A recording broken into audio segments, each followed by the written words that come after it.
Εδώ είμαστε και πάλι, φίλες και φίλοι. Εδώ είμαστε και πάλι, κυρίες και κύριοι. Τρίτη, 22 Ιανουαρίου 2008. Κρατήστε καλά αυτό το βράδυ, γιατί μετά τις εξελίξεις τις οποίες εμείς δημοσιοποιήσαμε, υπό τη μορφή ντοκουμέντου, ηχητικού ντοκουμέντου, τα πράγματα μπορεί να πάρουν μια διαφορετική τροπή. Να επαναλάβω και πάλι. Ούτε χειροκροτούμε όποιον οδηγείται σε υποκλοπές συνομιλιών. Αν αποδειχθεί αυτό, γιατί μπορεί να μην ήταν υποκλοπή. Επαναλαμβάνω επίσης ότι δεν υιοθετούμε την άποψη που σχετίζεται με το ότι κάποιος ή η κυρία Τρέμι πήγε το DVD στον κύριο Ανδριανό. Ούτε αυτό το υιοθετούμε. Λέμε όμως, το είδατε ή δεν το είδατε?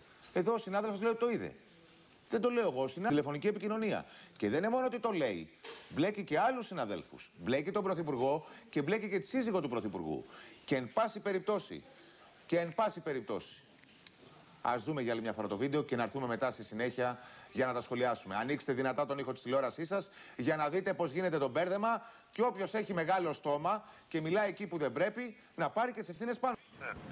Ότι έγινε μια αναφορά σε μια γυναίκα και έγινε μια αναφορά και από τον Χατζηνικολάου απόψε. Ναι. Που ήρθε στο Μέγκα. Ναι. Ήρθε μια γυναίκα στο Μέγκα. Πριν 2 μήνες. Ναι.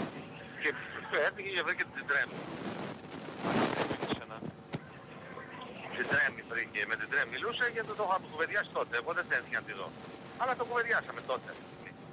Λοιπόν, η τύπησα έλεγε ότι έχω μια κασέτη, την είχε στα χέρια της και με το δικηγόρο της. Τον κύριο Νικολιτσόπουλο. Πώς? Νικολιτσόπουλος, αυτό της ΓΕΣΕΑ. Ο γνωστός. Ο γνωστός Νικολιτσόπουλος. Τι λέει? Ναι ρε παιδί μου, διότι αρχιάκουνα σου. Αυτά συμβασιούχος του Υπουργείου Πολιτισμού. Άλλο που ήταν νεοδημοκράτησα και στην παρέα του Ζαχόπουλου κλπ. Ήταν συμβασίουχος η γυναίκα. Προφανώς τώρα πίστευε ότι θα την κάνουν μόνιμη. Ήταν η παράταξη και το Ζαχόπουλο. Αυτή πήγε με το σωρό των υπολείπων. Δεν την κάνανε, δεν μπορέσανε, δεν θελήσανε κτλ. Και κάποια στιγμή λοιπόν η κυρία άρχισε να ήρθε στο Μέγκα και έδινε μια κασέτα. Στην οποία φαινόταν ο Ζάκας. Βίντεο ή ηχητικό? Βίντεο! Α, βίντεο! Βίντεο ρε παιδί μου, αυτή είχε μια κάμερα. Κάμερα, όχι κινητό, κάμερα. Κάμερα κρυφή. Και μάλλον πρέπει να κάνω την είχε κρυφή. Και πού τη βρήκε αυτή? Πού να σου πω τώρα, τι να πω. Πες μου, τι είδες εσύ την κασέτα? Εγώ δεν την είδα, τη διόλγα μου. Την είδε? Ναι. Και τι φαινόταν εκεί μέσα? Εκεί φαινόταν ο Ζακόπ έλεγε με τα σόβρακα, ο οποίος έλεγε είδες κάτι άντρες να πούμε που έχει δίπλα το Καραμαλή για το αλλά κάτι.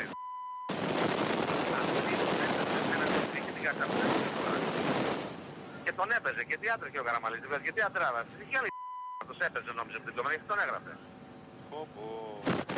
Μετά από αυτό όμως, επειδή φαίνεται είναι, δεν ξέρω, λέει Όλγα μισό λεπτό, τι άλλο έχει, λέει έχει πιδιώτε μετά. Πιδιώτε? Εντάξει, ναι, είχε πιδιώτησαν, όμως πρόσεξε. Λέει Όλγα, δεν θέλω να το πει δήμα, προκύπτει από κάπου, διότι αυτός την έφερε λέγοντας ότι, αυτή και αυτός, ο δικηγόρος και αυτή, την έφερε λέγοντας ότι με ενισχόμενος μου μονιμοποίηση. Ναι. Γι' αυτό τύχε και το αφαίρετζε ο Νικολιτσόπουλος, ο οποίος έχει όλους τους συμβασιούχους οι οποίοι είναι κατάλαβε τώρα από... Λοιπόν, παρενόχληση ότι κατάλαβες. Λοιπόν, όχι, δεν ακούγεται.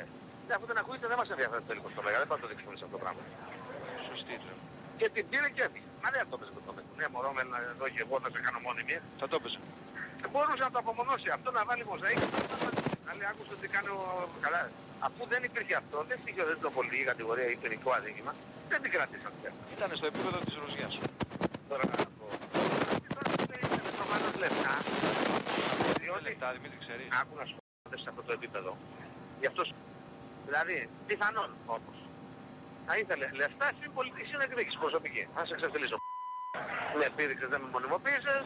Λοιπόν, αφού αυτό είναι το story. Ας το ξέρω. Βεβαίως δεν μπορούμε να τη θεωρήσουμε τη γυναίκα ως μια αξιόπιστη για να σου έχει πει αυτές που είναι ότι ισχύουν, έτσι. Όχι, μα δεν το είπε μόνο σε μένα. Μας το οδηγόταν σε όλους μετά, κατάλαβες. Η κόμενα. Όχι ρε παιδί, μία Τρέμι. Α, η Τρέμι. Είχε τελείως άσχετα, πριν 2 μήνες ας πούμε. Κατάλαβες. Δηλαδή και λέει παιδιά είναι το γενικό γραμματέα του αυτό και μάλιστα μας έλεγε αυτόν που είχε κάνει την ατάσα που του έδωσε στο διδακτορικό κτλ. Και για τον Ζαχόπουλος. Ήταν από την ομάδα των καθηγητών που πήρε την ατάσα Ολυμπιακού. Κατάλαβες γιατί είχε τόσο πολύ δυναμική μέσα. Αυτό στην ειδικά δεν έχει συνεργασία. Αυτός τώρα... Δεν ξέρω τι ακριβώς. Δεν είναι γιατρός. Όχι. Θα σε γελάσει. Και βοήθησε στο δακτυλικό. Τη βοήθησε στο δακτυλικό και στην πιστοποίηση ότι από την οδηγία μπορεί να πάει στην ιατρική, από την ιατρική να κάνει χειρουργική. Αλλά επ' αυτού τώρα δεν θέλω να σε ρωτήσω το εξής, επειδή τώρα εσύ είσαι ένας πολύ αξιόπιστος άνθρωπος. Αυτή ήρθε εκεί πέρα